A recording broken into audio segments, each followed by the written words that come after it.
بسم اللہ الرحمن الرحیم۔ السلام علیکم۔ پروگرام اختلاف رائے کے ساتھ میں افتخار کاظمی اور خان صاحب نے ایک بار پھر اسلام آباد میں دھرنا دینے کا اعلان کر دیا ہے۔ دھرنا 2 عید کے بعد ہوگا اور اس میں خان صاحب کی جماعت کے کارکنان یعنی تحریک انصاف کے لوگ اس وقت تک دھرنا دیں گے جب تک حکومت الیکشن کا اعلان نہیں کر دیتی، یا جن کو خان صاحب نے دھمکی لگائی ہے کہ وہ اپنی غلطی سدھار لے، وہ اپنی غلطی سدھار نہیں لیتے۔ تو کیا خان صاحب اس دھرنے کے ذریعے ایک بار پھر خودکشی کرنے جا رہے ہیں؟ کیونکہ ان کا جو پچھلا دھرنا تھا اس کو اگر دیکھیں تو اس میں کامیابی ان کو نہیں ملی تھی اور ان کو 126 دن کے بعد ایک حادثے کی وجہ سے وہاں سے اٹھنا پڑا، تو انہوں نے اسی میں ایفیت جانی۔ اس کے علاوہ بڑی خبر یہ ہے کہ سابق وزیر نواز شریف کو پاسپورٹ مل گیا ہے اور ان کو سفارتی پاسپورٹ کی بجائے ایک آرڈنری پاسپورٹ جو کہ عام پاسپورٹ ہوتا ہے وہ جاری کیا گیا ہے۔ تو کیا وہ پاکستان آئیں گے یا وہ پہلے سعودی عرب جائیں گے؟ کیونکہ پاکستان سے بہت سے لوگ سعودی عرب جا رہے ہیں اور حکومت پوری کی پوری سعودی عرب جا رہی ہے، یعنی حکومت میں شامل اتحادی جماعتوں کے تمام سربراہان سعودی عرب جا رہے ہیں۔ 28 سے 30 اپریل تک یہ دورہ ہو رہا ہے اور اس کے بارے میں بہت چہمگوئیاں ہو رہی ہیں۔ حکومت کے مخالفین یہ کہتے ہیں کہ سرکاری اخراجات پہ یہ لاؤ لشکر لے کر سعودی عرب جا رہے ہیں، جبکہ حکومت نے اس کو ڈرائی کیا ہے اور کیٹیگوریکلی یہ بتا دیا کہ اس دورے میں ذاتی اخراجات کیے جا رہے ہیں، حکومت کی یعنی سرکاری اخراجات پر یہ دورہ نہیں کیا جا رہا۔ اس دورے کی تفصیلات بھی آپ کو بتائیں گے، لیکن اچھی خبر یہ ہے کہ مفتہ اسماعیل جو کہ پاکستان کے وزیر خزانہ ہے، انہوں نے خبر دی ہے کہ پیٹرول اور ڈیزل قیمتوں میں فوری اضافہ نہیں ہونے جا رہا، اور یہ جو عوام کی جانب سے خبریں آ رہی ہیں کہ جی ڈیزل ذخیرہ کر لیا گیا، کیونکہ ڈیزل کی قیمت میں اچھا خاصا اضافہ ہونے والا ہے یا اچھا خاصا اضافہ ہونے کی خبریں آئی تھیں۔ اس کے بعد سے ڈیزل کی قلت ہو گئی ہے، اور ڈیزل کی قلت کے ساتھ ساتھ پاکستان کے اندر جو اور بڑی قلت ہے وہ بجلی کی قلت ہے۔ لوڈ شیڈنگ بڑی ہے اور بڑھتی جا رہی ہے۔ 2-3 روز پہلے یہ شارٹ فال تقریباً 3-3.5 ہزار میگا واٹ تھا، لیکن اب یہ بڑھ کر 7,000 میگا واٹ ہو گیا ہے، اور بجلی کی لوڈ شیڈنگ کا دورانیہ بھی بڑھ گیا ہے، اور یہ غیر اعلانیہ لوڈ شیڈنگ ہے، یعنی ان شیڈولڈ لوڈ شیڈنگ ہو رہی ہے کہ عوام کو بتایا بھی نہیں جاتا کب بجلی جائے گی اور کب بجلی نہیں جائے گی۔ مریم نواز بھی باہر نکل رہی ہیں اور اب انہوں نے پاکستان کے مختلف شہروں اور مختلف علاقوں میں اپنی الیکشن کمپین کا آغاز کرنا ہے۔ آج سے وہ لاہور میں کے مختلف علاقوں کا دورہ کریں گی اور اپنی کمپین کا آغاز کر رہی ہیں۔ عید کے بعد وہ باقاعدہ مختلف شہروں میں جلد سے جلوس بھی کریں گی۔ اس کے علاوہ میں نے کل آپ کو خبر دی تھی فرا اور گوگی کی کہ ان کا ایک سکینڈل منظر عام پر آیا ہے، پراپرٹی کا اراضی کا سکینڈل، اور وہ سکینڈل آج سارا دن موضوع بحث رہا اور اس کا کریڈٹ مختلف لوگ لیتے رہے۔ اس میں کچھ ڈیولپمنٹ ہے، وہ بھی آپ کو بتائیں گے کہ اس کے اندر اور کیا ڈیولپمنٹ ہوئی ہے، اور زمین جو ہے کیا وہ 100 کنال زمین ہے یا اس سے بھی کہیں زیادہ ہے، اور اس کے لیے کتنی رقم دی گئی تھی۔ اور خبر یہ بھی بتائیں گے کہ خان صاحب جو ہے اب دائیں بائیں دیکھ رہے ہیں کہ ان کی مدد کے لیے کچھ قوتیں میدان عمل میں آ جائے۔ فارن فنڈنگ کیس میں پی ٹی آئی کو وقتی ریلیف مل گیا ہے، اور وہ ریلیف یہ ہے کہ اسلام آباد ہائی کورٹ نے سنگل بینچ کا فیصلہ معطل کر دیا ہے، جس فیصلے کے مطابق الیکشن کمیشن کو 30 روز کے اندر اس کیس کا فیصلہ کرنا تھا۔ تو اب اس فیصلے کو یعنی سنگل بینچ کا جو آرڈر تھا اس کو اسلام آباد ہائی کورٹ کے ڈویژنل بینچ نے روک دیا ہے، معطل کر دیا ہے۔ تو سوال یہ پیدا ہوتا ہے کہ کیا 30 روز میں فارن فنڈنگ کیس کا فیصلہ نہیں ہوگا، یا الیکشن کمیشن اس کنڈیشن سے آزاد ہو گیا، یا Tehreek Insaf foreign funding case سے بچ گئی ہے؟ اس پر بات کریں گے۔ اس کے علاوہ اور ایک بڑی خبر ہے کہ ٹویٹر بک گیا ہے اور ٹویٹر کو ایلن مسک نے خرید لیا ہے $44 ارب میں۔ $44 ارب یہ اتنی بڑی رقم ہے جو کہ پاکستان کے اوپر بیرونی قرض ہے اس کے برابر یہ رقم ہے، اور دنیا کے سب سے امیر آدمی نے ٹویٹر یعنی سوشل میڈیا کا ایک پلیٹ فارم وہ $44 ارب میں خرید لیا ہے، اور دنیا کی اب سب سے بڑی جو گفتگو کی کا جو مرکز ہے یا جس کے اوپر الزام ہے کہ وہ حکومتوں میں تبدیلی کا باعث بنا، وہ ٹویٹر ہے، اور ٹویٹر کو انہوں نے خرید لیا ہے۔ یہ 90 کی دہائی کی بات ہے۔ کہا جاتا ہے کہ لیفٹیننٹ جنرل مجیب الرحمان جو چند برس قبل تک جنرل ضیاء الحق کے خاص الخاص سمجھے جاتے تھے، وہ ہاتھ میں ایک دستاویز لیے گھوم رہے تھے۔ ان کا مشن مشہور عالم کرکٹ اس وقت کے جو تھے عمران خان صاحب، ان کو ایک بڑے ریفارمر کے طور پر متعارف کرانا تھا۔ یہ دستاویزات گویا وہ بلو پرنٹ تھی جس کے تحت خان صاحب نے ملک خداداد کو ان بحرانوں سے نکالنا تھا، اور وہ بحران جو کہ جنرل ضیاء الحق کے بعد آنے والے حکمرانوں نے فیس کیے اور ان کے بارے میں اس وقت کے طاقتور حلقے یہ سمجھتے تھے کہ یہ اس قابل نہیں کہ ملک کو ان بحرانوں سے نکال سکیں. تو خان صاحب کی جو لانچنگ ہوئی وہ 90 کی دہائی میں شروع ہوئی تھی جب خان صاحب ورلڈ کپ کے بعد آئے اور ان کو ایز اے فلانتھراپسٹ یعنی ایک اس شخص کے طور پہ پبلک کے اندر انٹروڈیوس کیا گیا جو کہ فلائی کام کرتا ہے, رفائی کام کرتا ہے. تو یہ جو پروجیکٹ تھے نا, یہ شوکت خانم اور یہ اس طرح کے جو نمل اور یہ کالج, یہ معاشرے کے اندر خان صاحب کی ایک پاپولیرٹی کو مینٹین کرانا اور ان کو وہاں سے ایک اہمیت اور حیثیت دلوانا تھی. خان صاحب کو 90 سے لے کے 2020 40 سال تقریباً 30 سال تقریباً لگ گئے ہیں. وہ 22 سالہ جدوجہد کہتے ہیں, لیکن اس سے پہلے ہی ان کی لانچنگ کے لیے لوگوں نے بہت کام کیا ہے اور انہوں نے جو لاہور میں ہسپتال قائم کیا, پاکستان کے دورے کیے, تو وہ ایک ہیرو کے طور پر ان کو پریزنٹ کیا جاتا رہا. یہ تھا کہ خان صاحب کی جدوجہد کا ابتدائی حصہ جس میں ان کو ہیرو کے طور پر معاشرے کے اندر رجسٹر کرایا گیا. اب وہ شروع میں وہ نواز شریف کے بڑے قریب تھے اور پیپل پارٹی کے بڑے خلاف تھے, پھر بعد میں وہ یعنی مشرف کے بڑے قریب ہوئے, پھر نواز شریف کے خلاف ہو گئے. تو بنیادی طور پر جو ان کے سرپرست تھے وہ جنرل حمید گل اور جیسے لوگ تھے. تو خان صاحب بھی فوج کی نرسری سے پل کر پیدا ہوئے اور اس پروجیکٹ کو یعنی آج اگر سمجھا جائے کہ یہ 90 سے شروع ہونے والا پروجیکٹ 2022 میں فلاپ ہو چکا ہے, اور اس فلاپ پروجیکٹ کو لے کر اب خان صاحب جتنی مرضی ٹکریں ماریں وہ کامیاب نہیں ہو سکتے. وہ چاہے دھرنا 1 دھرنا 2 کریں, دھرنا 3 کریں, دھرنا 4 کریں, کیونکہ اب انہوں نے دھرنا 2 کرنے کا اعلان کر دیا. اس کے بعد انہوں نے اپنے کارکنوں کو تیار رہنے کا حکم دیا ہے کہ وہ کسی بھی وقت کال دیں گے اور عید کے بعد دھرنا ہوگا. آج تحریک انصاف نے الیکشن کمیشن کے باہر بھی مظاہرہ کرنا ہے. وہ الیکشن کمیشن کی برطرفی کا مطالبہ کر رہے ہیں اور ان کے خیال میں الیکشن کمیشن متنازع ہو چکا ہے اور ان کو ہٹا دیا جائے تاکہ وہ جو روزانہ سماعت کر رہے ہیں وہ نہ کر سکیں. 2 چیزیں آج اٹیچ ہوئی, ایک فارن فنڈنگ کیس میں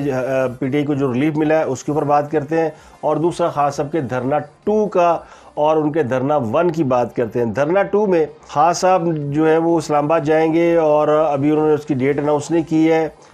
لیکن جو فارن فنڈنگ کیس ہے اس کے اوپر سوال اٹھ رہے ہیں کہ کیا اب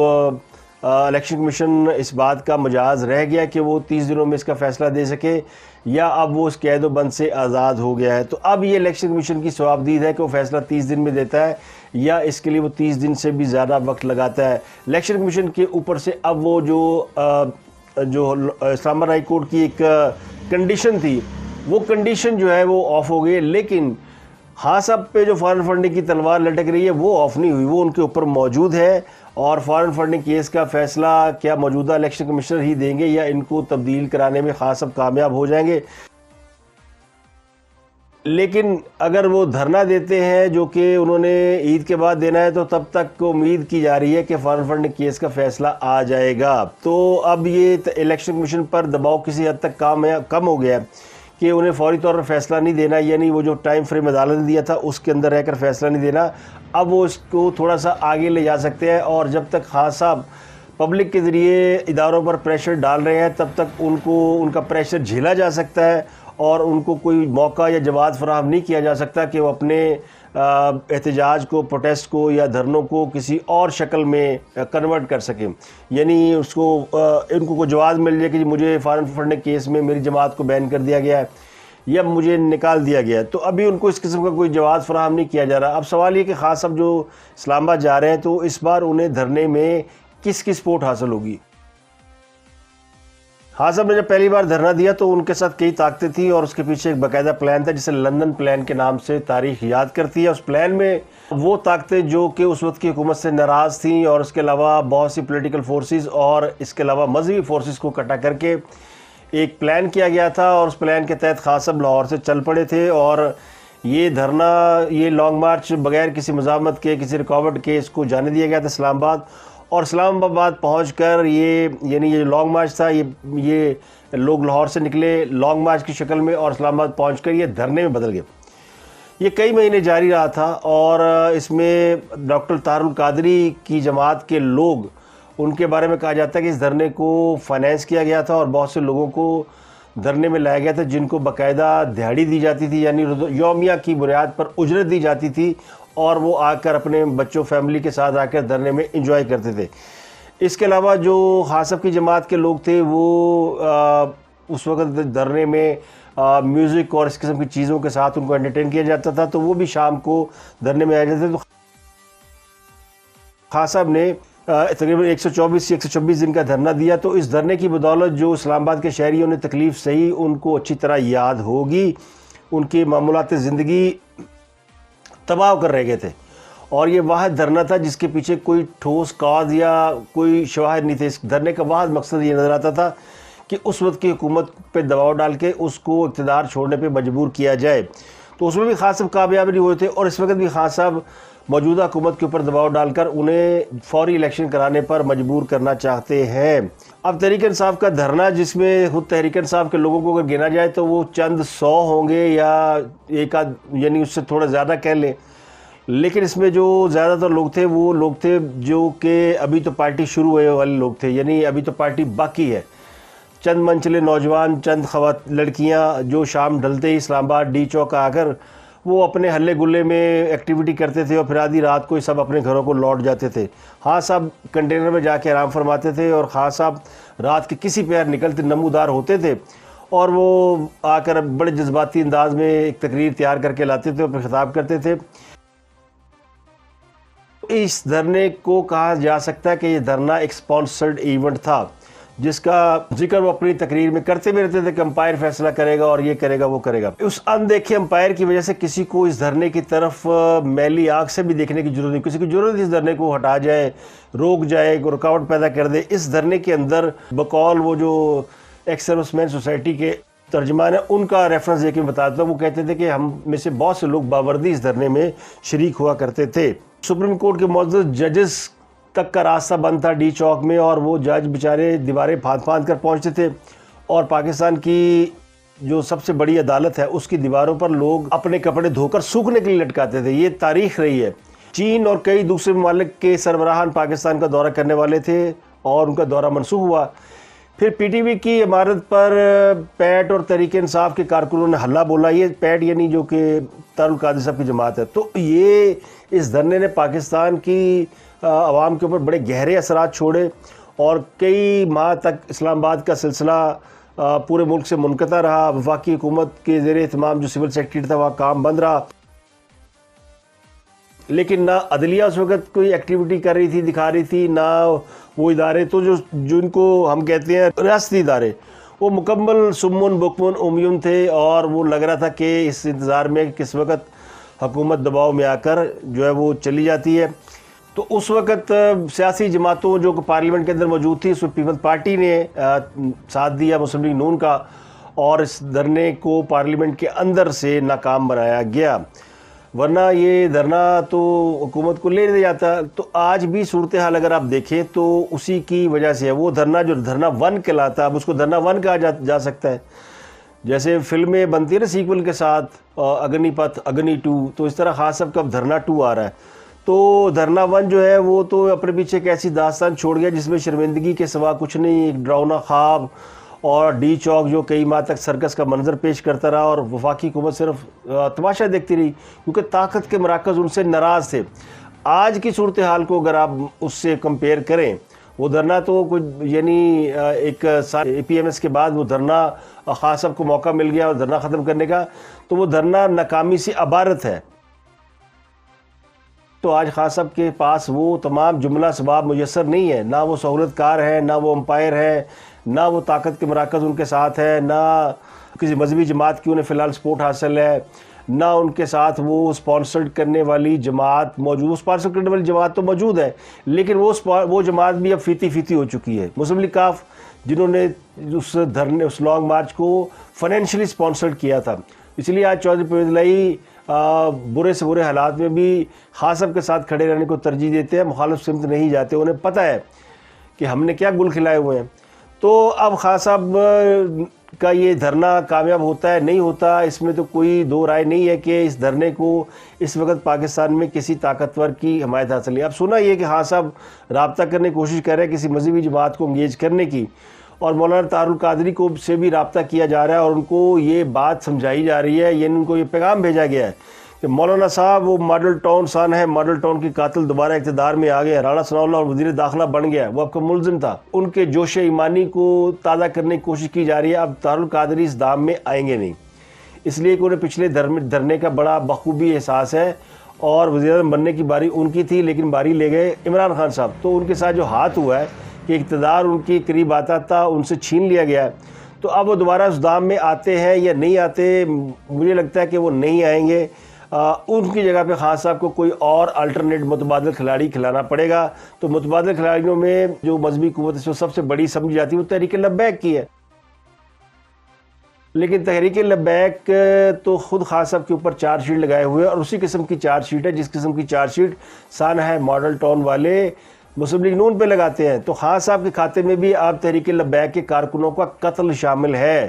اور اگر خان صاحب دھرنا دینے جاتے ہیں اور لانگ مارچ کرتے ہیں تو مجھے اس بات میں کوئی شبہ نظر نہیں آتا کہ پھر وہ تحریک لبیک کے لوگ بھی میدان میں آئیں گے اور پھر دھرنے کا یا لانگ مارچ کا مقابلہ لانگ مارچ سے ہوگا۔ اس مرتبہ خان صاحب کے ساتھ مذہبی لوگ نہیں ہوں گے بلکہ مذہبی لوگ ان کو وہاں سے ہٹانے والوں میں شامل ہوں گے۔ اس کی مثال میں دیتا ہوں کہ ابھی پچھلے دنوں جب خان صاحب نے تحریک عدم اعتماد کے حوالے سے اپنا ریئیکٹ کیا اور حکومت چھوڑنے سے انکار کیا، پھر عدالتوں کو رات 12 بجے پھر عدالتیں کھلنا پڑیں اور پھر کسی کو جا کے تھپڑ وپڑ مارنا پڑے، تو اس سے کچھ ہی گھنٹے پہلے تحریک لبیک والوں نے اعلان کیا تھا کہ آئین توڑنے والوں کے ہم ساتھ نہیں ہیں، ہم ان کے خلاف کھڑے ہیں اور اگر ہم آئین کی پاسداری کے لیے باہر بھی نکل سکتے ہیں، تو انہوں نے آلریڈی وہ خطرے کی گھنٹی خان صاحب کے لیے بجا دی ہوئی ہے اور ان کے پاس بڑا مواد ہے۔ انہوں نے ان کے دھرنے میں جو کچھ ہوا، جو ظلم ہوا اور انہوں نے فرانسیسی سفیر کو نکالنے کا مطالبہ کیا ہوا تھا، اس وقت تو خان صاحب کی جرأت نہیں ہوتی تھی، خان صاحب آگے بتاتے تھے نہیں بڑا نقصان ہو جائے گا، ہماری یورپ کے ساتھ بڑی ٹریڈ ہے، یورپ کے سفیر کو ہم نہیں نکال سکتے تو ہمارا تو ملک تباہ برباد ہو جائے گا، ہوں امریکہ نو گالا کرتے پھرتے ہیں،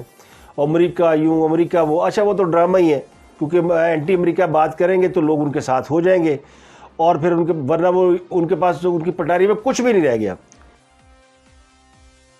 تو اب ان کے لیے انتہائی مشکل ہے کہ پاکستان کا پڑھا لکھا طبقہ جن کے پاس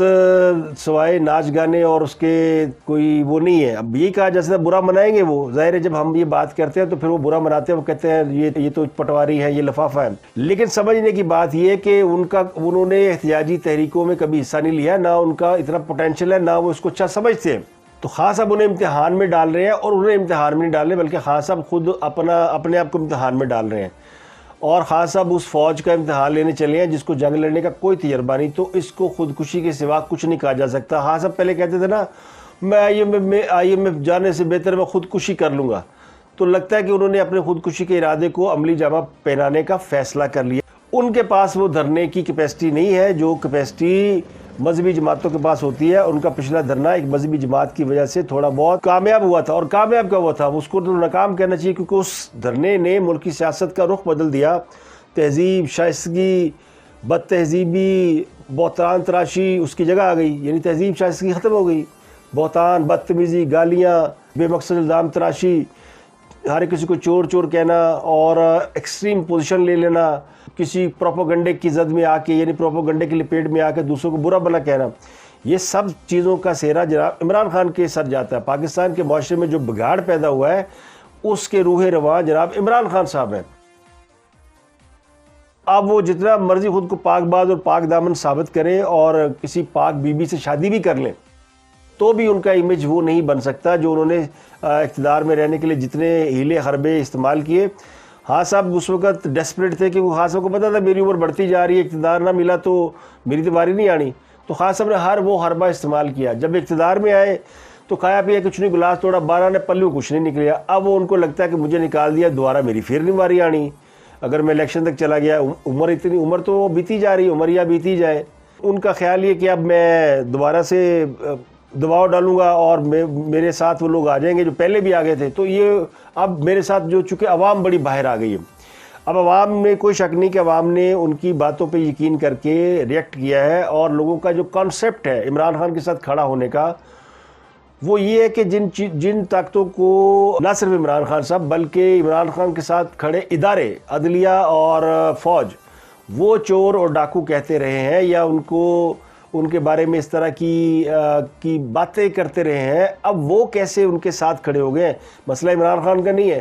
ان کو غصہ اداروں پر ہے کہ ادارے کیسے ان کے ساتھ کھڑے ہو گئے۔ پہلے سانو عمران خان نے کھڑا کرتا، ان ادھر کھڑے ہو گئے نہیں، اب ان کی مجبوری ہے وہ عمران خان کے ساتھ کھڑے ہیں،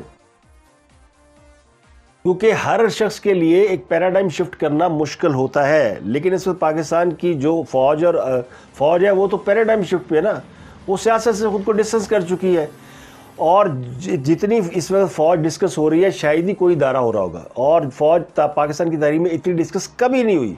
جتنی اس وقت ہو رہی ہے، اور یعنی اس کے اندر باہر کی باتیں لوگ کر رہے ہیں۔ لیکن چونکہ ان کا ایک فیصلہ ہے اور ان کو لگتا ہے کہ سیاست کے اندر ان کی انوالومنٹ نے ان کے ادارے کی ساکھ کو بہت نقصان پہنچایا ہے، تو اس کی قیمت بھی پھر ادا کرنا پڑے گی، تو اب ان کو بیک فٹ لینا پڑ گیا ہے۔ اب وہ کسی سیاسی جماعت کی حمایت نہیں کر رہے، اس میں کوئی دو رائے نہیں، نہ وہ حکومت کے ساتھ پولیٹیکلی حمایت پہ ہے، نہ وہ خاص صاحب کے ساتھ کھڑے ہیں اس طرح جس طرح وہ کرتے رہے ہیں، یعنی ان کے لیے سروسز دینا۔ ہاں پروفیشنلی حکومت کے ماتحت ہے تو وہ باؤنڈ ہے، تو فوج اب خود کو ڈسٹنس کر کے نہ وہ خاص صاحب کے خلاف اس وقت کوئی ایکٹیویٹی کر رہے ہیں۔ لیکن چونکہ خاص صاحب کہتے ہیں نا وہ اس وقت چھپکلی ان کے منہ میں ہے، نہ وہ اگل پا رہے ہیں نہ نگل پا رہے ہیں، اور وہ اگر ایفرٹ نہیں کریں گے تو انہیں پتہ ہے کہ میں مارا جاؤں گا، اور پولیٹیکلی ان کے پاس سروائیول کا ایک ہی راستہ ہے کہ وہ خود کو ایکٹیویٹ رکھیں اور اپنے لوگوں کو لے کے جو ان کے ووٹر سپورٹر ہیں وہ حکومت پہ دباؤ بڑھاتے رہے، اداروں پہ دباؤ بڑھاتے رہے۔ اب ادارے ان کا دباؤ لیتے ہیں یا نہیں لیتے، اس میں کوئی دو رائے نہیں کہ کسی نے ان کا دباؤ نہیں لینا، کیونکہ جو معاملات آگے طے ہونے جا رہے ہیں، جو میں نے آپ کو بتائی تھی کہ آئی ایم ایف کو بتا دیا گیا ہے، اور آئی ایم ایف کو گارنٹی ہے کہ سال تک حکومت کتنے نہیں جاندی، تو اس گارنٹی میں اداروں کی گارنٹی بھی شامل ہوتی ہے، خالی حکومت گارنٹی نہیں دے سکتی۔ تو خان صاحب کا دھرنا 2 جو ہے نا وہ اس کے بارے میں کہا جا سکتا ہے کہ وہ اپنی ناکامیوں کو ساتھ لے کر چلے گا، اور ان کے پاس کامیابی کے راستے کم ہے۔ حکومت کے لیے جو بڑے بڑے چیلنجز ہیں وہ ہیں آئندہ آنے والے دنوں میں چیلنج کہ وہ ان سے کیسے نپٹے گی، اور ان میں سب سے بڑا چیلنج تو آ گیا پیٹرول کی قیمتوں کے اوپر۔ اس کے اوپر آج وزیر خزانہ نے خبر دے دی کہ پیٹرول قیمت جو ہے وہ نہیں بڑھائی جائے گی، بڑھائیں گے لیکن اس کے لیے وہ کوئی فارمولہ تلاش کرنے کی کوشش کر رہے ہیں کہ وہ کون سا فارمولہ ہوگا جس کے تحت قیمت بڑھائی جائے گی۔ اب اگلی خبر جناب فرح اور گوگی کے حوالے سے آپ کو ڈیولپمنٹ کچھ خبر میں ہے وہ آپ کو دیتے ہیں۔ بوشہ بی بی کی دوست ہیں جو کہ خان صاحب کی اہلیہ ہیں، خاتون اول رہی ہیں، ان کی قریبی دوست فرح شہزادی اور فرح اور گوگی، بڑے نام ہیں ان کے۔ کل میں نے آپ کو بتایا تھا کہ انہوں نے 100 کنال اراضی خریدی تھی کو 25 کروڑ روپے میں ملک ریاض صاحب کے صاحبزادے سے، لیکن اس کی جو ڈیٹیل تھی کہ وہ 200 کنال اراضی ہے اور وہ اراضی 50 کروڑ میں خریدی گئی۔ ڈیولپمنٹ یہ ہے کہ 100 کنال اراضی مور اور اس میں 25 کروڑ اور لگا لیں۔ اب یہ اراضی کی جو اصل جس کے اندر جو کہانی ہے وہ یہ ہے کہ جو ریئل اسٹیٹ کے ماہرین ہیں وہ بتاتے ہیں کہ اس کی قیمت ایکچولی 1 ارب ہے، تو یہ سستی کیوں بیچی گئی،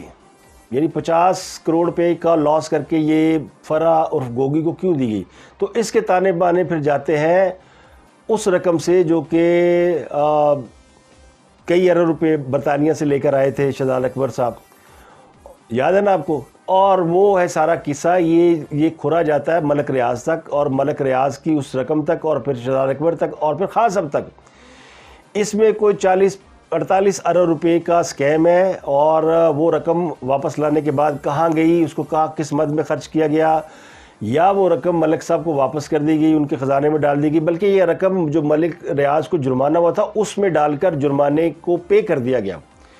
تو یہ رقم بنیادی طور پر ملک ریاض کی جیب میں ڈال کر ادا کروائی گئی۔ اس کا مطلب یہ ہے کہ ملک ریاض صاحب کی نے جو پیمنٹ اپنے پلے سے دینی تھی وہ نہیں دی، اور ایک رقم جو ان کی برطانیہ میں پھنسی ہوئی تھی اس کو پیمنٹ کے طور پر عدالت میں جمع کروا دیا گیا، یا کہیں اور جمع کرا دیا گیا، بلکہ وہ کہتے ہیں حکومت پاکستان نے استعمال کر لیا۔ اب کہاں استعمال کیے، جب تحقیقات ہوگی تو پتہ چل جائے گا۔ اب اس کے عوض جو چیزیں دی گئی، میں نے آپ کو بتایا تھا کہ سہاوا میں 300 کنال زمین دی گئی ہے، عبد القادر یونیورسٹی جو روحانیات کی یونیورسٹی خاص نے بنانی، روحانیت بیگم کی خواہش ہے نا، یہ اس کام میں جن لوگوں نے فیسیلیٹیشن کی اس میں پھر خالی شہزاد اکبر صاحب نہیں تھے، فرح اور گوگی کو بھی پھر اس میں حصہ ملا ہے، اور اس کو ایک میگی زمین سستے داموں دی گئی ہے کہ 50 کروڑ تو انہیں چکوا ہے، 50 کروڑ دے دیو, 1 کروڑ کی زمین ہے تو 200 کنال زمین ہے, اور یہ زمین جو ہے اگست 2020 اور مارچ 2021 میں فرا کے نام منتقل کی گئی. پہلے 2020 میں 100 کنال 1 مرلہ زمین منتقل کی گئی تھی جس کی قیمت 25 کروڑ 1,25,000 تھی. اس کے بعد 2021 میں 100 کنال زمین دی گئی, اس کی قیمت 25 کروڑ 6,25,000 تھی. یعنی ایک سال میں اسی قسم کی زمین کا 1 روپیہ بھی نہیں بڑھا. تو اس کے بارے میں یہ کہا جاتا ہے کہ جی رقم جو ہے نا کاغذات میں 50 کروڑ دکھائی گئی ہے 200 کنال کی, لیکن جو ایکچولی عمومی طور پر یہ رقم ہے رجسٹری میں کم دکھائی جاتی ہے, جبکہ اس کی زمین کی قیمت کہیں زیادہ ہے. اب یہ جو بات ہے کہ یہ کیا زمین ان کی ہے یا انہوں نے فرنٹ وومن بن کے خریدی, یہ کہتے ہیں نا بے نامی, سمجھ لیں کہ یہ خاص صاحب یا ان کی فیملی میں سے کسی کی ملکیت ہو سکتی ہے اور فرا اس کی آگے فرنٹ مین ہو سکتی ہیں. تو بے نامی دار کون ہو سکتے ہیں,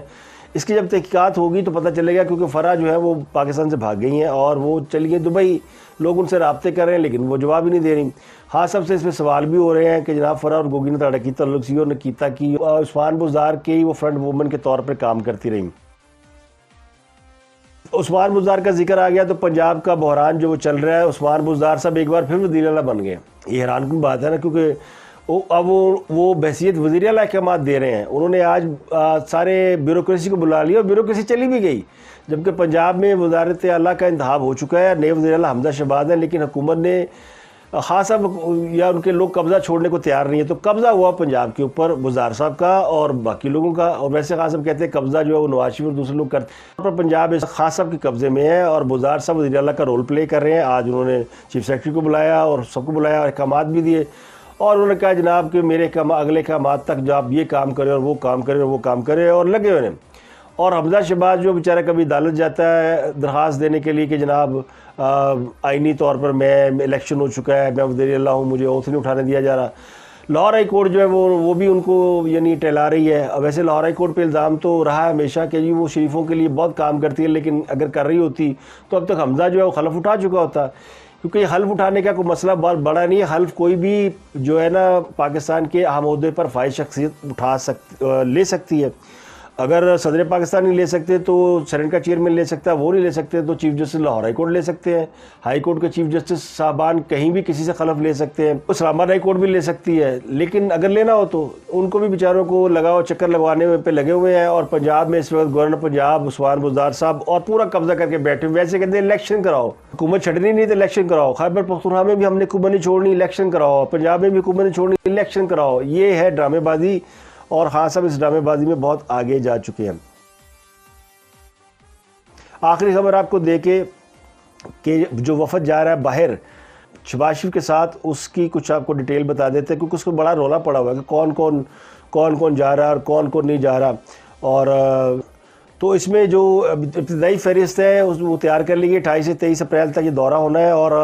مولانا فضل الرحمان, مولانا اسد محمود, بلال بھٹو, شگفتہ جمانی جا رہے ہیں, محسن داوڑ بھی جا رہے ہیں. محسن داوڑ کا بھی نام ECL میں ان کا بھی کنفرم نہیں, وہ جا رہے کہ نہیں جا رہے, لیکن ان کا نام نکالا جا سکتا ہے وقتی طور پہ. اختر مینگل, خالد مکسی, خالد مقبول صدیقی, امیر حیدر ہوتی بھی جا رہے ہیں, شاہ زین بگٹی, اسلم بطانی, علی نوازش, یہ سب جا رہے ہیں. مریم نواز نہیں جا رہی کیونکہ ان کا پاسپورٹ ہائی کورٹ کے پاس ہے. جب تک ہائی کورٹ وہ پاسپورٹ نہیں دیتی وہ نہیں جائیں گی. اگر پاسپورٹ ہائی کورٹ نے دے دیا تو وہ چلی جائیں گی. دورہ چونکہ 28 کو ہے اور 30 تک ہے, 3 دن کا دورہ ہے,